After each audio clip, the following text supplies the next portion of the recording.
மாண்புமிகு பேரவைத் தலைவர் அவர்களே, தமிழ்நாட்டின் மொத்த பொருளாதார மதிப்பில் விவசாயம் மற்றும் விவசாயம் சார்ந்த முதன்மை துறைகளின் பங்கு 13% மட்டுமே. ஆனால் சுமார் 42% மக்கள் தங்கள் வாழ்வாதாரத்திற்கு முதன்மை துறையையே நம்பி உள்ளனர். எனவே விவசாயம் சார்ந்த முதன்மை துறை வளர்ச்சி அடைந்தால்தான் நம் மாநிலத்தின் பெரும்பகுதி மக்கள் பயன்பெற முடியும். அத்தகைய முதன்மை துறைக்கு அரசு மிகுந்த முக்கியத்துவம் அளிக்க வேண்டும். இந்த ஆட்சி பொறுப்பேற்ற பின்பு கூட்டுறவு சங்கங்களில் பயிர்க்கடன் தள்ளுபடி செய்வதற்கான அரசாணையை வெளியிட்டது. தேர்தல் வாக்குறுதியில் சிறு குறு விவசாயிகளுக்கு முழு கடன் தள்ளுபடி என்றும் மற்ற விவசாயிகளுக்கு 50% கடன் தள்ளுபடி என்றும் கூறிவிட்டு ஆரம்ப அறிவிப்பில் இருந்த குளறுபடிகளை சிறிது கலைந்துவிட்டு ரூபாய் 75,000 வரை கடன் பெற்றவர்களுக்கு முழு தள்ளுபடி என்றும் அதற்கு மேல் உள்ளவர்களுக்கு 35,000 ரூபாய் தள்ளுபடி என்றும் கூறியுள்ளீர்கள். சிறு குறு விவசாயிகளுக்கு இடையே பொருளாதார ரீதியில் வேறுபாடு இல்லை. சிலர் 1 ஏக்கருக்கு கடன் பெறலாம், சிலர் 2 ஏக்கருக்கு கடன் பெறலாம். பயிர்களுக்கு பயிர் கடன் தொகை வேறுபடும். எனவே சிறு குறு விவசாயிகளிடையே பாகுபாடு பார்ப்பது சரியல்ல. உதாரணமாக 75,000 கடன் பெற்ற ஒரு சிறு விவசாயிக்கு 75,000 ரூபாய் தள்ளுபடி கிடைக்கும். ஆனால் 80,000 ரூபாய் கடன் பெற்ற ஒரு சிறு விவசாயிக்கு 35,000 தான் கிடைக்கும். இந்த பாகுபாடு தவிர்க்கப்பட வேண்டும். முழு கடன் தள்ளுபடி கிடைக்கும் என எதிர்பார்த்த சிறு குறு விவசாயிகள் இன்று கடனை கட்ட முடியாமல் தவிர்த்து வருகின்றனர். எந்த போராட்டம் செய்தும் பலனில்லை. எனவே தேர்தல் அறிவிப்பில் கூறியபடி முழு கடனையும் தள்ளுபடி செய்யுங்கள் என்று இந்த அரசை கேட்டுக்கொள்கிறேன். தமிழகத்தின் வளர்ச்சிக்கும் சீர்திருத்தங்களுக்கும் வித்திட்டவர்கள் தந்தை பெரியார், பேரறிஞர் அண்ணா. ஒடுக்கப்பட்டவர்களுக்காகவும் ஒதுக்கப்பட்டவர்களுக்காகவும் பாடுபட்டவர் புரட்சி தலைவர் எம்ஜிஆர்.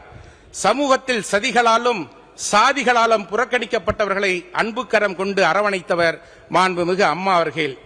விவசாயிகளின் உணர்வுகளை உணர்ந்து செயல்பட்டவர் அண்ணன் எடப்பாடியார் அவர்கள்.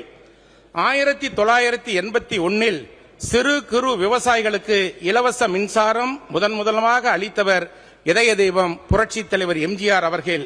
அண்ணன் எடப்பாடியாரின் ஆட்சி காலத்தில்தான் மும்முனை மின்சாரம் விவசாயிகளுக்கு வழங்கப்பட்டது.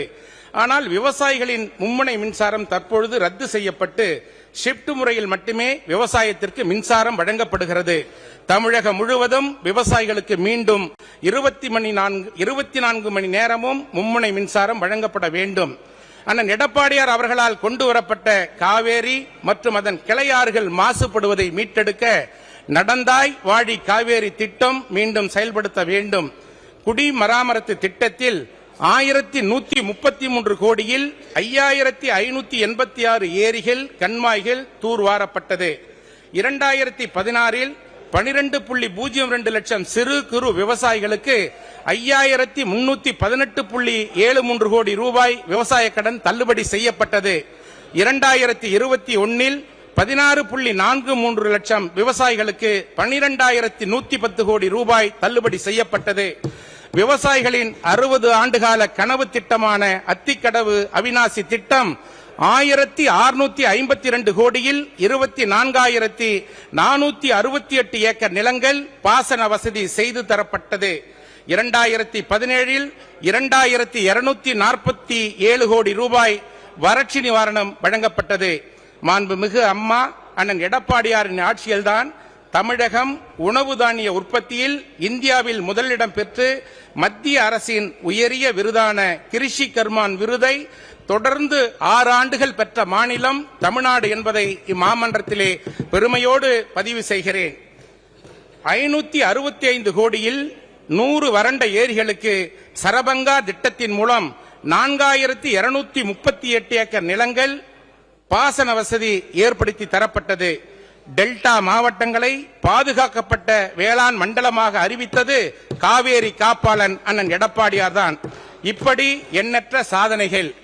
எண்ண வளம் இல்லை இந்த திருநாட்டில், ஏன் கையை ஏந்த வேண்டும் வெளிநாட்டில் என்ற பொன்மனச்செம்மல் எம்ஜிஆரின் வைர வரிகளுக்கு ஏற்ப மாண்புமிகு அம்மா அவர்களும் மாண்புமிகு அண்ணன் எடப்பாடியார் அவர்களும் வேளாண்மையில் 2 மடங்கு உற்பத்தி 3 மடங்கு லாபம் என்ற தாரக மந்திரத்தை பயன்படுத்தி மானாவாரி நிலம் மேம்பாட்டு இயக்கம், பயிர் காப்பீட்டு திட்டம், மாநில வேளாண் வளர்ச்சி திட்டம், இயற்கை வேளாண்மை ஊக்குவிப்பு, தென்னை வளர்ச்சி மேம்பாடு, மாற்றுப்பயிர் சாகுபடி, திறன் மேம்பாட்டு பயிற்சி, மரம் வளர்ப்பு திட்டம், விவசாயிகளுக்கு பரிசு, சிறுதானிய இயக்கம், பயிர் பெருக்க திட்டம், ஒருங்கிணைந்த பண்ணையம், நீடித்த பருத்தி சாகுபடி, சீர்மிகு நெல் சாகுபடி, எண்ணெய் வித்துக்கள் பயிர் பெருக்க உற்பத்தி திட்டம், மின்னணு வேளாண்மை திட்டம், கண்காட்சிகள், பயிர்களில் பூச்சிநோயை கட்டுப்படுத்த மானியம், வேளாண் தொழில் முனைவோர் உருவாக்கப்படுதல், கரும்பு மேம்பாடு திட்டம், தோட்டக்கலை துறையின் மூலம் சொட்டு நீர் பாசனம், மாற்றுப்பயிர் சாகுபடி திட்டம், ஊடுபயிர் சாகுபடி ஊக்குவித்தல், உயர் தொழில்நுட்பம், நுண்ணீர் பாசன திட்டம், தேன் தொகுப்புகள் உருவாக்குதல், மலர் சாகுபடி, காய்கறி சாகுபடி, மாடி காய்கறி தோட்டம், பனை மேம்பாட்டு இயக்கம், மரபணு வங்கி, மூலிகை தோட்டங்கள், வேளாண்மை பொறியியல் துறையின் மூலமாக வேளாண்மையை இயந்திரமயமாக்குதல், மானியத்தில் மின் மோட்டார்கள், சூரிய சக்தியால் இயங்கும் மோட்டார்கள், பசுமை குடில்கள், தார்ப்பாய்கள் வழங்குதல், பண்ணைக்குட்டைகள் அமைத்தல், உழவர் பாதுகாப்பு திட்டம், உணவு பூங்காக்கள், மண்வள பாதுகாப்பு, உயிர்ம வேளாண்மை, பசுந்தால் உரம் பயிரிடல், மண்புழு உரம் தயாரித்தல், மண்ணில் வளங்காக்க மண் பரிசோதனை முகாம்கள் என மகத்தான திட்டங்களை வேளாண் பெருமக்கள் பயன்பெற தந்தார்கள்.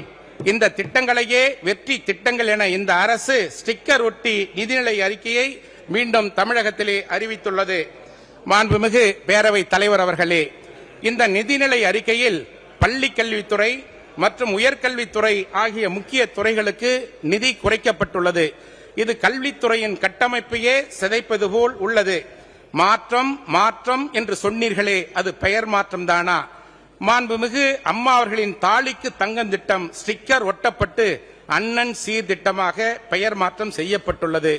மாண்புமிகு அம்மா அவர்களின் பசுமை வீடு திட்டம் கிரீன் ஹவுஸ் ஸ்டிக்கர் ஒட்டப்பட்டு வெற்றி வீடு திட்டம் என்று பெயர் மாற்றம் செய்யப்பட்டுள்ளது. அம்மாவின் ஆட்சியில் மாணவர்களுக்கு வழங்கப்பட்ட விலையில்லா மிதிவண்டிகள் திட்டம் ஸ்டிக்கர் ஒட்டப்பட்டு நவீன பிராண்டட் மிதிவண்டிகள் என்று பெயர் மாற்றம் செய்யப்பட்டுள்ளது. மாண்புமிகு அம்மாவின் ஆட்சியிலும் மற்றும் அண்ணன் எடப்பாடியார் ஆட்சியிலும் தொடர்ந்து வழங்கப்பட்ட விலையில்லா மடிக்கணினி திட்டத்திற்கு ஸ்டிக்கர் ஒட்டப்பட்டு வெற்றி மடிக்கணினி திட்டம் என்று பெயர் மாற்றம் செய்யப்பட்டுள்ளது.